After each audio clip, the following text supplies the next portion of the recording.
hot in this, and then she's not in this. Yeah. You know what I mean? Yeah, I was really confused They're at really that close. time. Yeah. That is confusing. Yeah. And then I figured it out, and I was like, oh, I just like that one. Dude, Cool. I'm going to send it off back to whomever, but Kylie Minogue was in this movie too, so... Oh, that's right. She was. Oh, yep. Okay. Well, I'm going to continue with your comedy and the weirdness comedy. One of my favorite funny movies is Shakes the Clown. Yeah, have you guys ever seen that? of course. With Bobcat Goldthwait? Yeah. Where he's a clown and he's a drunk clown. Yes. And then Robin Williams is in it. Tom Kenny's in it. There's a lot of oh my God, fucking comedic actors that are Yes. in it. I don't remember. where Robin Williams is a mime. Yeah. He has to hide out in mime school because the clowns and the mimes fight each other. Like they can't see each other because they get drunk. Adam Sandler's in it. Adam Sandler is a clown in it. Fucking who else? There's so many. It's such a funny movie, but it's so hidden, that you really have to have watched it when it came out to actually know that it exists.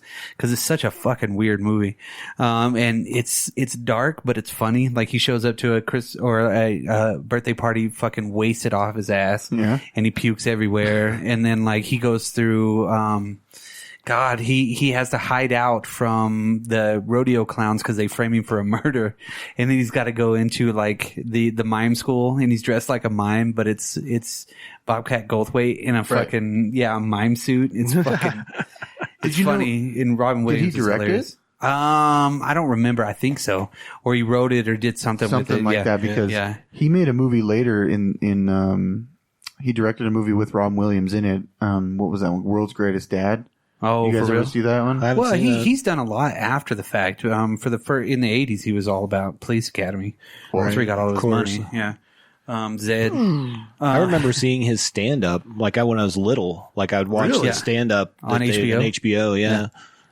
For some reason, I always had a TV in my room. And so that's crazy. Lucky. Same here, but I remember it was watching like my mom's TV from when she was my age or something, I remember watching Robin Williams stand up. So me as well. Yeah. And what was their big Billy Crystal, Whoopi Goldberg, Robin Williams? Oh yeah. Was it they had their comedy deal? Laughs for Us. No, whatever it is. It was something something, right? Farm Aid, I don't know. Something. It was Farm Aid 4. Whatever. But the HBO special where they rose all the money, George Carlin was on it too. Yeah, I remember what you're talking about, but I think it was for homeless people, right? It was something like that. Yeah. I don't know. Then I have King Ralph, which was a John Goodman vehicle. Okay. I love John Goodman. Yeah, dude. it was a pretty funny movie. He was kind of rocking and rolling at this time. He was the Babe. And he was also the King of England for a little bit, which was Did not fucking watch weird. King Ralph. There's not much else to say about it. Yeah. Okay. And then, I'm really going to throw in one of the funniest movies of the year. And just because. 1991. It was Madonna, Truth or Dare. Vanilla Ice? Is that What got was vanilla? that? No.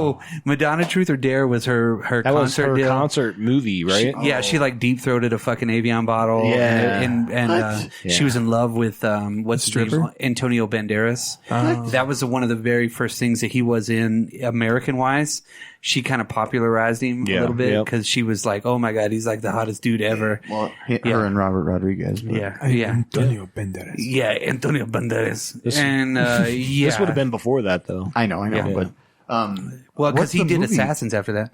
Yeah. Assassin's cool. Yeah, that's Assassins bitching. But it's like a lot of behind the scenes stuff in the concert, right? In that Truth pretty or Dare much. thing. Yeah, I've never pretty much. seen this. I thought you were It's talking... all in black and white too. Yeah, it's all in black and white. okay. So it was supposed to be done in a really classy way. But it was a but it's just theater being very release. It was a theatrical trashy. release. Yeah. So it was the funniest movie in 1991. There was a movie. This is a fucking joke. There was a joke. All right. There was a movie though that Madonna did. Remember? Yeah. Oh, there's a couple of them. She did the Guy Ritchie movie where it was a remake. The first one she did was Desperately Seeking Susan. yeah. That had that was the first one. The other woman in it. And then they had Who's That Girl? Because I watched Who's That Girl at least 50 times whenever I was younger. Was Desperately Seeking Susan the first one, right? Yeah. That's what I thought. Yeah, too. that was that, and that had another very, very popular woman in it, and a kind of popular guy too. So it wasn't a bad movie, but Who's That Girl was one of those. It was pretty funny. Yeah, it was a decent movie. Yeah, and I know she was dating Vanilla Ice. Who was? Madonna was not dating No way. Vanilla Ice. Dude, I look it up on the internet right now. Yeah, she did. She wasn't. Yes, she was. We'll do that. No doubt. You know what? Mitch, can I have you look that up while we move along? Yes. She was definitely dating. She did a photograph book. No. Nobody believes it. No. All right. Anyways, okay. Staying in the same comedy vein, I'll throw out there that this movie was made. I'm not going to dive into it by any means. Beverly Hills Cop 3. That's actually my favorite one, guys. Really? Yeah, they go to the amusement park. Okay. Sorry, David. Sorry. And I'll be honest, this was a really good year for comedy. Yeah. And it's going to be for a lot of people's lists will be some things, but I'm going to go for some deeper stuff real quick. Playing off your John Goodman. Yeah. We had the Flintstones. Oh, Just watched that 3 days movie. ago. Yeah. Decent movie. Did pretty well. Yeah. You know, we also had, Well, that was one of the last Rick Moranis movies too, wasn't it? Before he retired. I don't know the answer to that. Yeah. The effects in that movie are really, really good. No, they are. They are. Yeah. Most of them are practical. That's what I'm talking about. This kind of ties back. It would actually almost tie back to what you were talking about, just because in the sequel to this, which was not made in my year of 1994, Stephen Baldwin would have been in it. Yeah, he was. I have that one too. It's like Viva Rock Vegas. Yes, I didn't watch that. But couple of my favorite ones that are on here, Airheads. That's what I was doing. That's why I was doing this, because I figured you were. So gonna some do Brendan Fraser, Steve Buscemi, Semi, however you'd like to say it, and Adam Sandler. I love that they work at the toy store and they just take all the toys. You know and a what photo of B. Arthur. Yeah. What's the photo of B. Arthur for? I don't know. Football helmet full of cottage cheese. So obviously that's kind of cool that they hijack, the radio station to play their music from their band. And all they have it is on like not a regular cassette tape, but like a reel-to-reel tape. Harold Ramis is in it, and Chris Farley and Ernie Hudson. Yeah, and, absolutely. Lemmy is God. Dude, Who would win in a fight, Lemmy or God? Lemmy is God. Lemmy. Trick question. Lemmy is God. And shut the door on him. He's like, who called this pig or something? I don't know. I really enjoyed Airheads. That's it's a fun movie. The other fun, and again, I'm going to go through 3 of them real quick because these are probably my favorite from the time. Again, that there's some more that'll be coming a little bit later, and one of those is my absolute favorite of this time. But PCU. Jeremy Pivens. Yep. There's a lot of people in this movie, but it's not necessarily. They're not huge actors. They're not huge actors. Yeah. John Favreau. Yep. That was it. And then, of course, George Clinton. Yep. P-Funk All-Stars. And the Funkadelics. Yeah. And then Gary Busey's son. Yeah. Jake Busey. Jake Busey. And this movie is fucking great. If you have not seen PCU, I'm going to recommend it. Yeah. And then my third one will be The Chase. With Charlie Sheen and Christy Swanson. Yeah, pretty good movie. Henry Rollins. Yep. Yeah. As a police officer. The Red Hot Chili Peppers. Well, Yeah. The 2 guys. Anthony Kiedis. Flea and Kiedis, right? Yeah. Isn't Chris Farley's not in that, is he? I don't think so. It's a different cop. Who's the cop? Henry Rollins, right? Henry who's Rollins. the other one, though? And then you have there's another big guy that was in an Adam Sandler movie, wasn't it? Oh yeah, he's the wrestling. Yeah, wasn't it the same dude? Yeah. From Happy Gilmore. I don't know his name. Yeah. I'm sorry. The principal? Yeah. But I love that Wasn't Captain movie. Insano, but it was No. yeah. I really loved The Chase. That was a movie that every time it was on, I watched it when I was a kid. Yeah.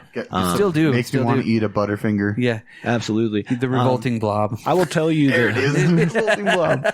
But those 3 movies alone, I would feel very confident in the comedy section for my year, but I will tell you that's the bottom half. Yeah. Really? Yeah.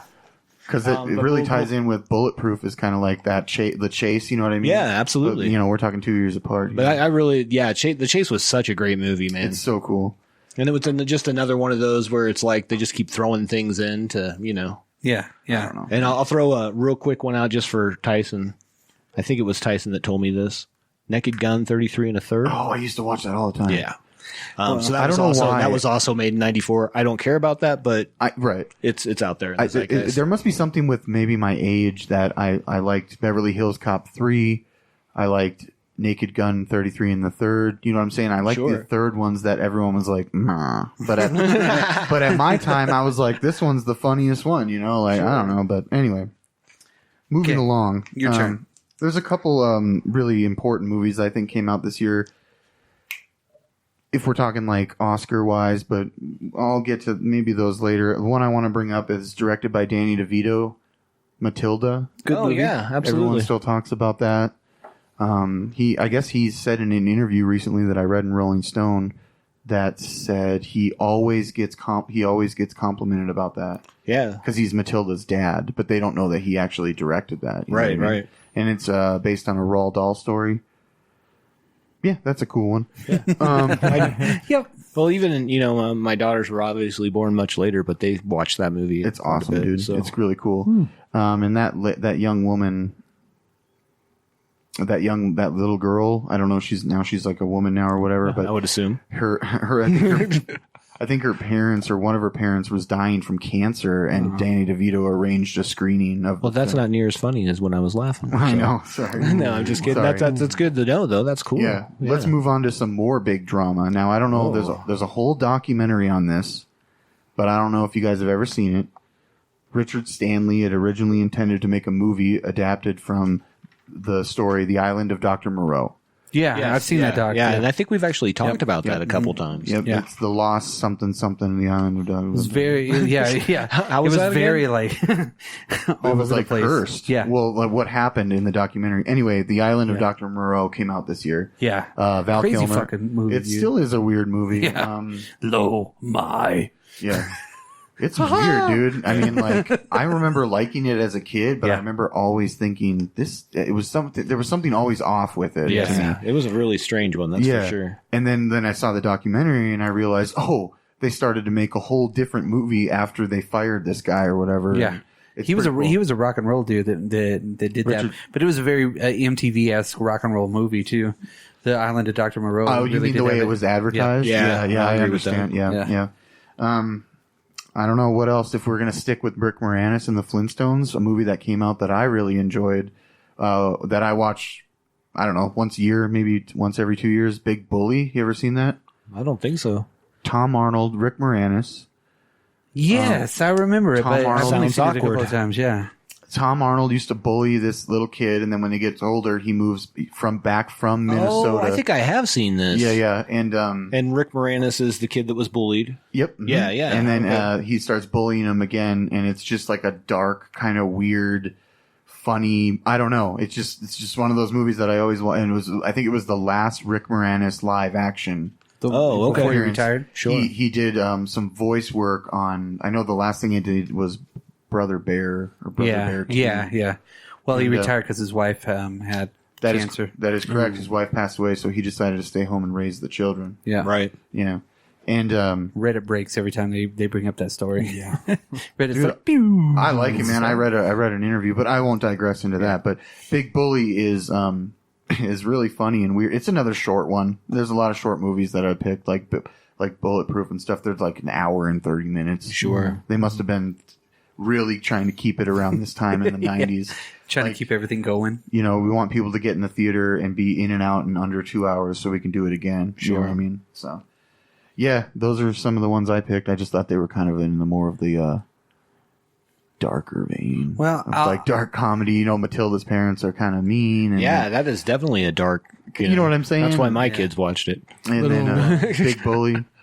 Little update on the Madonna thing, by the way. Yeah.